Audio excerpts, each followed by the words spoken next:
High guys, welcome to Bhushan blog 05. तर आज आहे 7 फेब्रुवारी, माता रमाई जयंती. तर त्यागमूर्ती माता रमाई भीमराव आंबेडकर यांच्या जयंतीनिमित्त तुम्हा सर्वांना माझा मनपूर्वक जय भीम. तर रमाई जयंतीनिमित्त आज आपण एक स्वीट डिश बनवणार आहोत. त्याआधी मम्मीने जेवणामध्ये काय बनवलंय आपण ते बघूया. चला. तर मम्मीने आज जेवणामध्ये बनवलंय ही पाटोडींची आमटी, त्यानंतर ही शेंगदाण्याची आमटी, पाटोडे, भगर आणि पोळ्या. तर हा होता आजचा जेवणाचा मेनू. त्याच्यामध्ये आपण एक स्वीट ॲड करणार आहे. तर स्वीटमध्ये आपण बनवणार आहे खाजा. त्याला मराठीत चिरोटे असं देखील म्हणतात. तर माझं ट्रायपॉड तर सुरतला राहिलं आहे, त्यामुळे मी वरच्यावर तुम्हाला शूट करून दाखवणार आहे. तर व्हिडिओ कसा वाटला ते मला कमेंटमध्ये नक्कीच सांगा. तर चला मग रेसिपीला सुरुवात करूया. तर इथं मी 2 वाटी मैदा घेतला आहे. मैदाऐवजी तुम्ही गव्हाच्या पिठापासून बी बनवू शकता. फक्त इतका फरक इतका आहे की गव्हाच्या पिठाचे थोडेसे लालसर चिरोटे येतील, मैद्यापासनं छान कलर आहे. त्यामध्ये मी टाकलंय थोडंसं मीठ.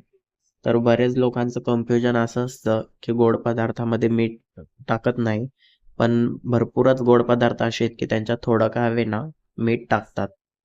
त्यानंतर 2 पळ्या तेल टाकून पूर्ण पिठाला मी त्या तेलामध्ये मळून घेतलंय. तर पिठाचे असे लाडू बांधले गेले की समजायचं तेल व्यवस्थित पिठाला लागलंय. त्यानंतर त्याच्यामध्ये थोडं थोडं करून पाणी टाकून पीठ मळून घ्यायचं आहे. पीठ मळताना पिठामध्ये थोडा पण क्रॅक राहू नका देऊ आणि पूर्ण नरमसर पीठ मळून घ्या. पूर्ण मऊ पीठ झालं पाहिजे. मी तुम्हाला थोडंसं तोडून दाखवतो. या पद्धतीने पीठ असं पूर्ण नरम पाहिजे. त्यानंतर आपण पाक बनवणार आहोत. तर पाक बनवण्यासाठी मी इथे 1 वाटी साखर घेतली. 1 वाटी साखरमध्ये अर्धा वाटी पाणी टाकलंय. पाक थोडा वेळ उकळू द्या. पाक उकळला की त्यामध्ये मी 5 वेलदोडे कुटून घेतले होते. तर ते वेलदोड्याची पावडर आणि साल मी पूर्ण पाकात टाकली. वेलदोड्यामुळे स्मेल आणि टेस्ट दोन्हीही चांगले येतात. त्यानंतर पीठ आपलं तोपर्यंत भिजत होतं. 10-15 मिनिटं भिजल्या. त्यानंतर मी त्या पूर्ण पिठाचे 5 गोळे करून घेतले. आता आपण त्या गोळ्यांच्या पोळ्या लाटून घेणार आहोत. पोळी लाटताना तुमच्याकडनं जितकं शक्य होईल तितके बारीक करून घ्या. कारण की चिरोटे म्हटले की ते तळल्यानंतर पोळी फुगते. तर इथं तुम्ही व्हिडिओमध्ये बघू शकाल माझा हात दिसतोय इतकी बारीक पोळी मी लाटली. तर तुम्ही देखील उडदाच्या पापडासारखेच ते लाटून घ्या. तर पोळीला वरच्या बाजूनी तेल लावून घ्यायचं आहे. त्यावरती मैद्याने थोडेसे डस्टिंग करून पुन्हा आपली दुसरी पोळी त्याच्यावरती आथरायची. तर ही प्रोसेस आपल्याला 5ही पोळींबरोबर करून घ्यायची आहे. तर मी आता ही 5वी पोळी देखील त्याच्यावरती टाकून दिली आहे.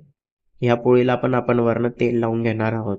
त्यानंतर व्हिडिओ दाखवल्याप्रमाणे एका बाजूने रोल वाळून घ्यायचा आहे. हलक्या हाताने दाबून तो रोल पूर्ण वाळून घ्या.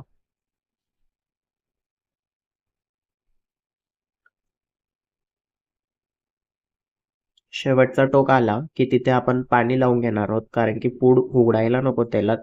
त्यामुळे पाणी लावून तो पूड आपण पॅक करून घेणार आहोत. आता एका धारदार चाकूने आपण 1-1, 1.5-1.5 इंच जाडीचे असे पीसेस कट करून घेणार आहोत. तर आजूबाजूने साईडने हे 2 टोक निघतात, ते आपल्या काही कामाचे नसतात. आता एक एक चिरोट्याला आपण मधल्या साईडने थोडंसं प्रेस करून हलक्या हाताने प्रेस करा आणि दोन्ही बाजू चिपटे करून एक असं पत्तीचा आकार देऊन देणार आहोत.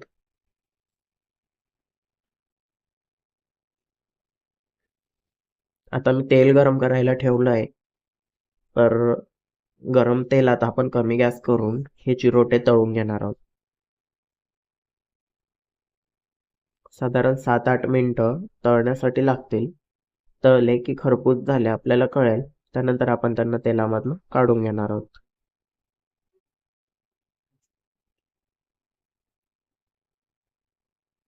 तेल निथळून एका पेपरमध्ये आपण त्यांना काढून घेऊ.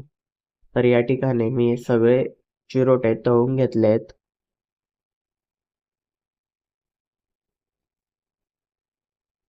आता मी पाकचा गॅस पुन्हा चालू केला आहे. त्यामध्ये आपण सगळे चिरोटे टाकून घेणार आहोत आणि गॅस चालूच ठेवून 2-3 मिनिटासाठी आपण सगळे चिरोटे पाकामध्ये फिरवून घेणार आहोत. जास्त वेळ शिजवायचं नाही. 1-2-3 मिनिटं फक्त पाक गरम झाला की गॅस बंद करून द्यायचा.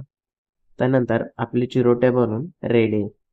तर ही रेसिपी कशी वाटली ते मला कमेंटमध्ये नक्की कळवा. आपल्या यूट्यूब चॅनलला लाईक, सबस्क्राईब, कमेंट करा. तर पुन्हा भेटू अशाच ब्लॉगसह. तोपर्यंत खात पीत राहा, मजेत राहा.